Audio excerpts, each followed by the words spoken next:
Bismillahirrahmanirrahim. Assalamualaikum warahmatullahi wabarakatuh. Saya Muhammad Azra'i bin Azmi, A164505. Hari ini akan membentangkan salah satu kaedah fiqh yang bertajuk Al-yakin la yuzal bisyak, la ibrah bid-dilalati fi muqabalati at-tasrihi.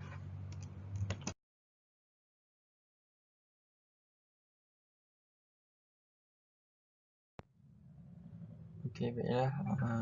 Terdapat beberapa kaedah fiqh yang telah ditulis ataupun telah diterapkan dalam kitab Wajiz Kaedah Qaidah Fiqh. Jadi salah satunya ialah Al-yakin la yuzal bisyak, dan terdapat beberapa lagi pecahan di bawah Al-yakin la yuzal bisyak. Tetapi salah satu kaedah tersebut ialah la ibrah lidalalati fi muqabalati at-tasrihi. Okey. Tasrif daripada la ibrah ni ialah al-marad bidalalati huna khairul lafzi min hal au arf au isyarah au yad au ghairu dhalik. Maksudnya sesuatu dilalah itu ialah bukan lafaz daripada sesuatu hal, ataupun apa yang diketahui daripada sesuatu hal, ataupun isyarat daripada sesuatu hal, ataupun kuasa daripada sesuatu hal, ataupun lain-lain lagi. Jadi makna al-qaidah secara umumnya ialah sesuatu yang dilalah itu ataupun secara yang tidak pasti itu apabila bertembung dengan sesuatu yang pasti, iaitu at-tasrih, akan mengambil perkara yang pasti, iaitu tasrihah. Okey, makna al-qaidah ialah an tasrih bil marad aqwa min dilalah, fa idza ta'arada ayyu as-sarih wa dilalah. Maksudnya kaedah ni ialah sesuatu yang tasrih ataupun jelas itu kehujahannya adalah lebih kuat dan lebih utama daripada dalalah. Maksudnya tidak boleh kita supaya beramal dengan sesuatu yang dalalah ataupun sesuatu yang tidak pasti apabila terdapatnya sesuatu yang pasti ataupun sesuatu perkara yang tasrih. Maka at-ta'lil makna al-qaidah wa kana ذلك لأن دلالة الحال في مقابلة الصريح ضعيفة فلا تقاوم الصريح القوي. Maksudnya di sini ialah sesuatu yang dalalah itu adalah lebih lemah berbanding dengan sesuatu yang tasrih. Maksudnya tasrih ni adalah kedudukannya lebih tinggi.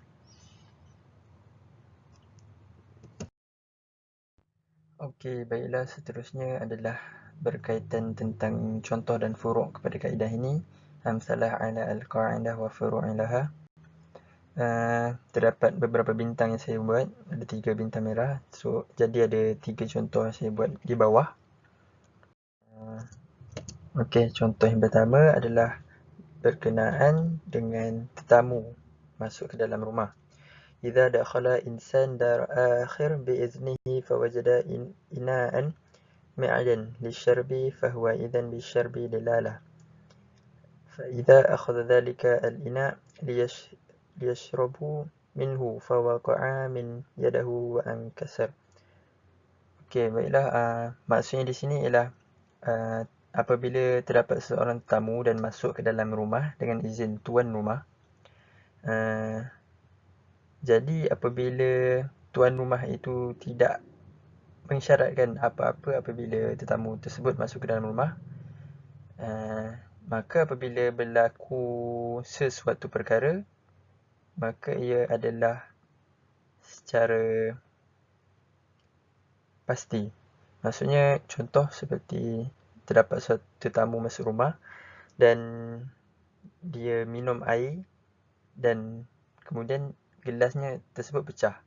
Maka tetamu tersebut tidak disyaratkan untuk mengganti semula cawan tersebut. Tetapi jika tetamu masuk ke rumah dengan izin tuan rumah dan tuan rumah tersebut telah mengisyaratkan beberapa perkara, maka apabila seperti contoh tadi, tetamu tersebut telah memecahkan sebuah gelas, maka tetamu tersebut perlu menggantikan apa yang telah dibuat, iaitu telah memecahkan gelas tersebut, maka dia perlu gantilah. Okey, seterusnya contoh kedua ialah seorang pemegang amanah dan pendeposit. Wal-amin lahu as-safar bil-wadi'ah dilalah فأما إذا نهاه المودع عن السفر بها صراحة فليس له السفر بها لأن التصريح أقوى من دلالة. Jadi terdapat dua orang, iaitu pemegang amanah dan pendeposit. Seperti contoh tadi, terdapat dua situasi. Situasi secara dilalah, apabila seseorang pendeposit memberi duit kepada pemegang amanah, maka pendeposit tersebut apabila dia bermusafir, maka dia boleh menggunakannya kerana pendeposit tidak mengisyaratkan beliau tidak boleh menggunakannya. Jadi sebaliknya, apabila seseorang pendeposit itu telah memberi syarat ataupun mensyaratkan sesuatu kepada pemegang amanah, seperti dia tidak mengizinkan pemegang amanah tersebut tidak boleh guna ataupun tidak boleh bermusafir, maka telah jelas dan terang di situ pendeposit tidak memberi keizinan kepada pemegang amanah untuk menggunakan dan tidak boleh bawa ketika bermusafir. Okey, baik, seterusnya ialah contoh ketiga, antara seorang bapa dan bakal suami dan anak dara. Jadi kadzalika idza abra'a da'in madinah fasakata al-madin bara'atu zimmah min ad-din lianna as-sukut qabul libra' dilalah. Secara umumnya, apabila terdapat seorang lelaki ingin masuk meminang seorang perempuan, anak dara terutamanya, jadi mereka minta izin dan memberi mahar untuk meminang anak daranya. Jadi apabila anak daranya tersebut hanya diam, jadi menjadi satu adat mengatakan bahawa as-sukut bara'atu zimmah. Maksudnya apabila diam, mereka bersetuju. Jadi apabila terdapat dalam situasi ini, apabila seseorang bakal suami ingin melamar anak dara, maka mereka senyap, maka seorang bapa tersebut menerima mahar kerana dengan alasan menerima kerana senyap ataupun diam. Ini secara dalalah. Jadi apabila berlaku situasi yang sebaliknya, iaitu secara tasrih, berlaku perkara yang sama, seorang bakal suami ingin melamar seorang anak dara dan minta izin kepada bapanya. Jadi anak dara tersebut bersuara dan tidak terima, maksudnya tidak bersetuju. Maka secara jelas dan terang bahawa anak dara tersebut tidak bersetuju dan tidak menerima pinangan daripada bakal suami tersebut. Maka ianya jelas yang dia tidak menerima lamaran tersebut. Seterusnya berkenaan tentang adakah setiap masa digunakan hukum yang jelas terhadap perkara yang dalalah. Jadi di bintang yang pertama saya akan menjelaskan tentang mata turji'u as-sarahah ala dilalah. Iaitu maksudnya bilakah masanya untuk menggunakan kaedah tasrih berbanding dalalah. Jadi seperti yang saya bincangkan di atas, perkara yang sama,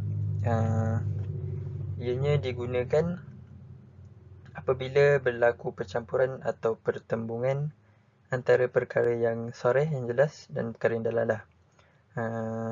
Innama takunu as-sarahah raji'ah ala ad-dalalah inda husul mu'aridah bainahuma qabla tartib hukum mustanid ila dilalah. Bermaksud apabila berlaku percampuran atau pertembungan antara yang sarih dengan dalalah, maka akan ambil yang sarih, kerana yang sarih adalah lebih kuat. Kecuali terdapat pengecualian yang saya akan terangkan selepas ini. Jadi seperti contohnya, seperti perkara yang melibatkan mutlak dan muqayyad. Secara ringkasnya, perkara mutlak ni adalah perkara yang umum, tidak dinyatakan spesifikasinya. Sebaliknya, muqayyad ni adalah perkara yang ditetapkan ciri-ciri ataupun spesifikasi sesuatu perkara. Sebagai contoh, contoh sini ialah ishtarli lahman. Maksudnya, pergilah beli daging itu. Dia tak menyebutkan daging itu adalah jenis apa, daging lembu ataupun daging ayam. Jadi apabila terdapat perkara begini, maksudnya ialah perkara yang mutlak. Ia adalah perkara yang dilalah, tidak pasti kan. Jadi sebaliknya, apabila terdapat perkara yang muqayyad atau perkara yang mengikat suatu perkara, mengikat suatu yang mutlak, seperti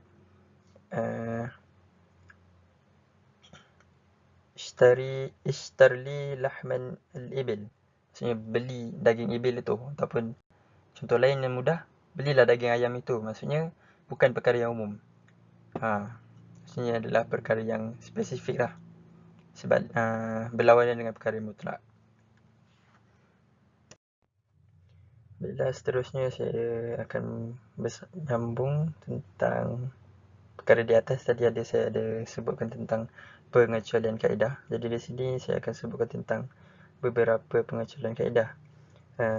Di sini disebutkan istisna min al-kaedah, iaitu pengecualian kaedah. Bermaksud yang disebut qad takunu ad-dilalah aqwa min as-sarih idza kanat dilalah asy-syar'i. Jadi di sini disebutkan pengecualian kepada kaedah di atas. Baiklah, sebelum tu secara umumnya di atas tadi saya sebutkan tentang perkara tasrih sepatutnya adalah lebih kuat ataupun lebih diterima daripada perkara yang dalalah. Tapi sebaliknya, dalam pengecualian kaedah ini, sebaliknya perkara dalalah akan menjadi lebih kuat daripada perkara yang tasrih apabila berkaitan tentang dalalah syariah. Maksudnya apabila termaktub dalam perkara syariah, perkara tersebut betul, walaupun perkara tersebut ada dalalah, maka ia akan diterima, dia akan menjadi lebih kuat daripada perkara yang tasrih. Dan sebagai contoh mudah, faya'mal bidilalati asy-syar'i wa yansibu al-waladu ilaih li'anna dilalah asy-syar'i aqwa min as-sarih al-'abd. Contoh mudah adalah perkahwinan antara dua adik-beradik. Jadi walaupun perkahwinan itu tetap sah di sisi syariah, memenuhi rukun dan syarat, walaupun begitu, tetapi jika perkahwinan tersebut, lelaki dan perempuan itu adalah dua adik-beradik dan dikenal pasti dua adik-beradik, maka perkahwinan itu adalah terbatal secara terus. Maksudnya di sini perkahwinan itu sememangnya adalah tasrih, ingin berkahwin, tetapi keadaan dan situasi dua adik-beradik tersebut yang menjadi dalalah syariah, maka perkara tersebut diharamkan dan tidak dibolehkan. Jadi sekian sahaja daripada pembentangan video saya kali ini. Assalamualaikum warahmatullahi wabarakatuh dan sekian terima kasih.